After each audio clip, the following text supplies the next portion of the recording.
So far we have discussed that queue used to be first in first out data structure. That means or last in last out. Just like we are saying in stack, it is either philo or LIFO, one and the same thing.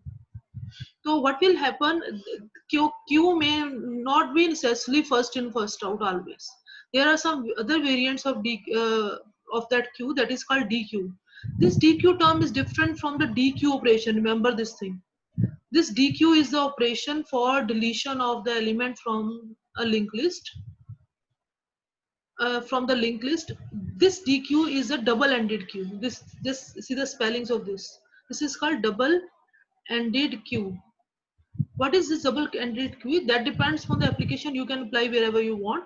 I will use a layman example. That means this is some link queue. No doubt it is similar to queue. It is exactly queue, but your insertion of the element can be done from either of the end.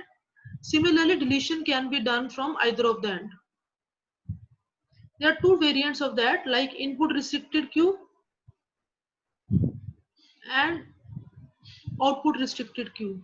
That depends on the application where you want to use that concept of queue. Like if I say we go to any cinema hall to watch any movie, so there is a restriction of the input. Input restriction is there.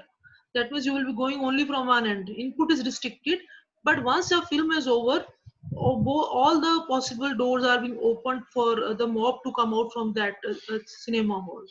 That means input is been restricted, but output is not restricted. Output can be from both the ends. So there are many variants of that. We are not going into detail of this concept. You can implement it. The difference is when you are saying input restricted, that means input has to be either from either end, not necessarily from front or rear. This can be done from either of the end.